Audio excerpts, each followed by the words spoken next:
Let's go, boys, we're all behind them. While some British soldiers fired at anyone who aroused suspicion, evacuations of British civilians accelerated. With Crater in Arab hands, it seemed the end of empire in Aden was on the brink of an early collapse.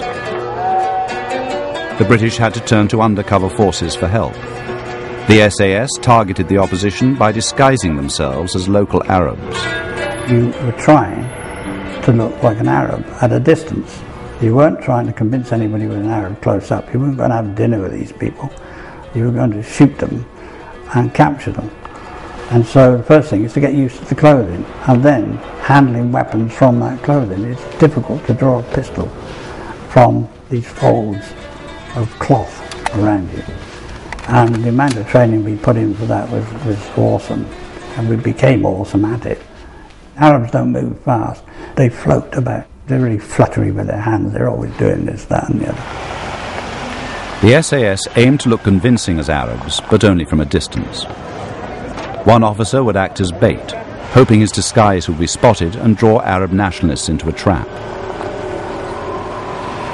I would actually act as a lure, so the four of us would go in, two in one car, two in another.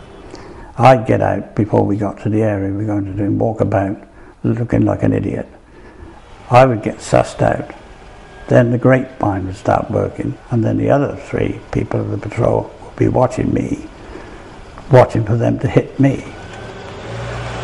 When three Arabs went to attack him, the SAS team was ready. You've got to be quick. It's absolutely split second.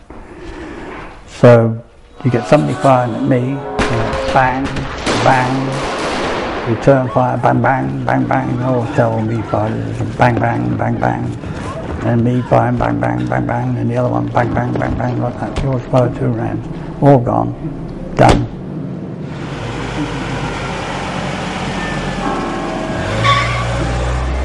Other forces were also involved in the undercover war. By day, Jeff Richards had a regular desk job as an Arabic translator. At night, he was out with Special Branch, meeting paid Arab informers. They were ordered to locate nationalist fighters in Crater. We were trying to find out mainly about the terrorist activities, who was responsible.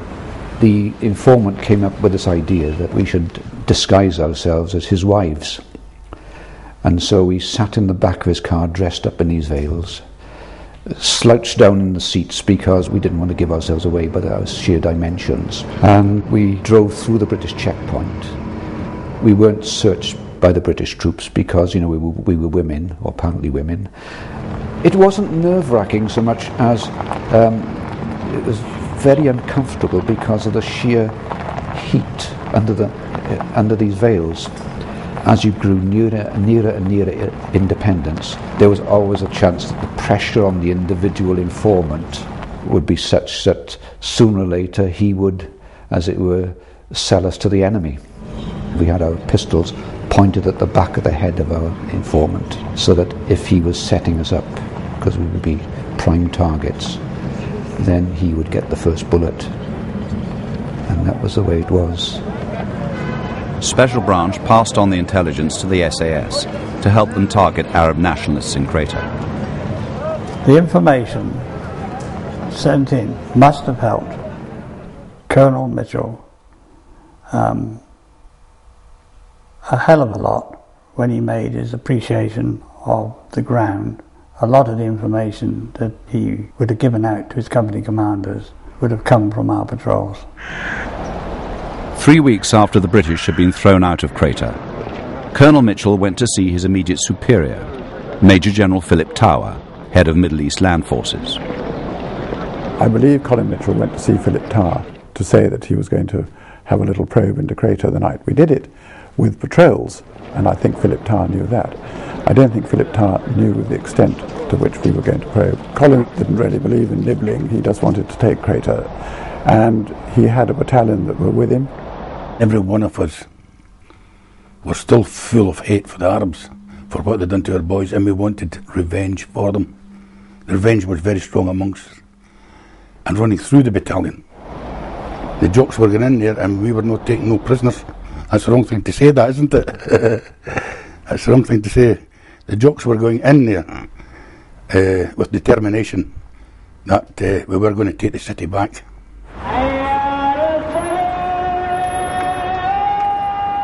Colonel Mitchell tipped off the press about his plans. As night fell, journalists assembled with the regiment at the entrance to Crater. 2, 1, now. I can tell you, because I was there, Colonel Mitchell disobeyed the order to abort the attack on the night. And he had literally just said, let's go, when he was handed a signal. And Mitch looked at that. I now know it was the order to abort the attack. And Mitch looked at his watch and said, what time did that come? 16:50. We just left. Let the record show that we just left. It's too late. So Mad Mitch had effectively told the British government to go to hell. So off we went. It was blatant disobedience of an order. The pipers played us over a line, over a start line. And it was a great thing to hear. The pipes have always been used for the Scotsman to get into action, and it was to curdle his blood. You were ready for action, you were going in. It was the pride of Scotland, hearing the pipes and you were going into action.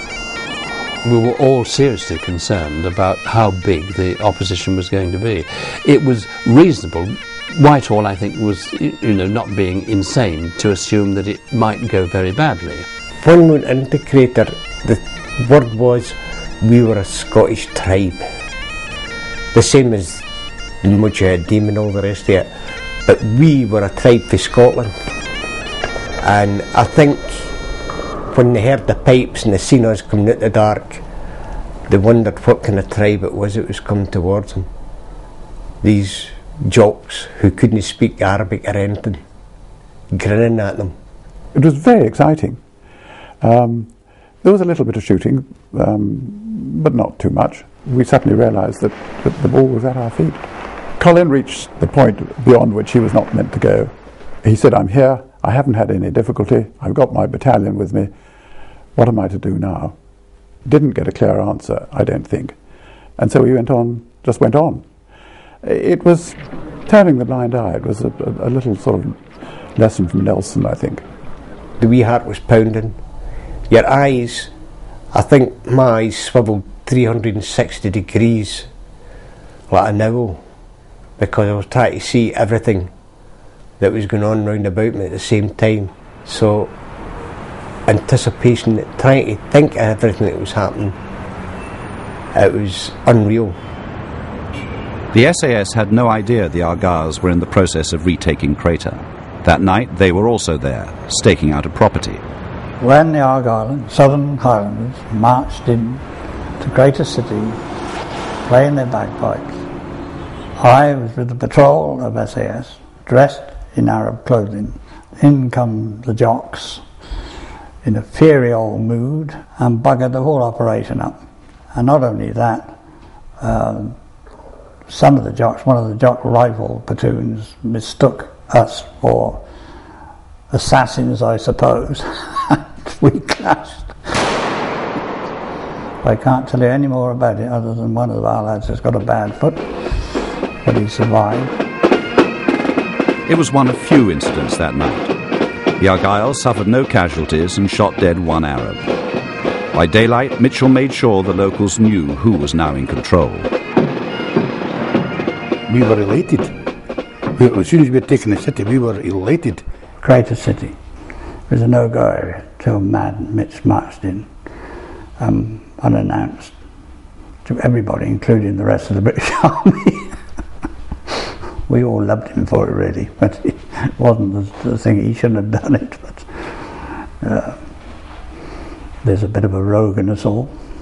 It was always said that Middle East Command discovered that we had taken Crater when they heard the BBC Overseas Service at 7 o'clock in the morning. Whether that's true or not, I don't know. The press crowned him Mad Mitch. Overnight, he became a national hero. There are times when nations need heroes, and the media realised that they got a man-made, ready-made hero in Colonel Mitchell. So he played he saw himself with a media role, and he played it well, and we all bought it. He was a very engaging man. He was handsome, he was articulate, he was dashing. He got everything. And he was going to go into Crater and get revenge for the murder of British forces. I mean, you know, if that isn't a caricature of a hero, what is? Colonel Mitchell, you actually led the attack to take Crater. What time did you start? 7 o'clock last night. What were the reasons for retaking Crater? It has come as a great surprise. Well, you know, purely as a soldier, the reasons were that the whole prestige of the army depended on going back in, obviously. You know, we were thrown out, truth be known, and we had to go back in. But you were taking a gamble. Very much so, yes. There would be heavy fighting and heavy casualties. Oh, we went in prepared for it, yes. Were you surprised that there weren't heavy casualties? Yes, slightly. But the head of Middle East Land Forces, General Philip Tower, was not happy that Mitchell had acted unilaterally. Philip Tower came down that day, I think was very uncomfortable and very surprised by the whole performance. He must have felt that he'd made a misappreciation of what was going to happen. He was a man of straw. Perhaps I shouldn't say something like that, but he was a man of straw, really. And he was jealous. I'm on patrol now with the 1st Battalion of the Argyll and Sutherland Highlanders, and it's going to be patrols like this that test just how firmly British troops have Crater in their control. I kid you not, there were times when News at 10 had an audience of 15 and 20 million people. Mitch absolutely loved the attention. One graphic thing that he always did was to show off his personal power and magnetism to the natives, as in walking up to them, poking them in the chest and saying, so much as look at one of my soldiers and I blow your bloody head off. I mean, he loved all this. He was the star. What sort of speed are you driving at? You go more slowly. Go slowly, Sorry. Slowly. Order, Do you understand? Order, sir. There's no speeding in Order, Crater. sir. Hold on, go. We're going to be extremely firm and extremely mean. These chaps have gunned down British soldiers. 3 of my own were killed here. And I have no compunction in saying that if some chap now starts throwing grenades or using pistols, we shall kill him. Quite rightly. Colonel Mitchell's tactics in Crater, people say it was a heavy-handedness, but it was the Jock's law. That made the terrorists step back because he was hit against this wee Jock stood in the street corner saying, hey Jimmy, just stand up against that wall. The terrorists didn't know what to expect. It was a disciplined mob that was against them. It was tribal laws. It was Jock's law. They were accused of robbing people they were searching. They did. I saw it. My complaint was told to mind my own business. All the accusations levelled at the Argyll and Sutherland Highlanders were always poo-pooed by Colonel Mitchell as, you know, they're trying to blacken our name, and that's all he put it down to. They were extremely violent. We as jocks in the street can be hard and we can be good. So that's how it happens. You do what you're told, or else. When we first started to patrol the area, we had bayonets fixed. Jab them up the backside, but the bayonet was a good way of getting them to stand still. But there was too many instances of the jock walking around the corner with a rifle at the ready, and an Arab run round the corner at the other end, and he would run into the bayonet. We suffered a lot. There was someone working for me, and when he went out during the curfew, he was badly beaten up by the British.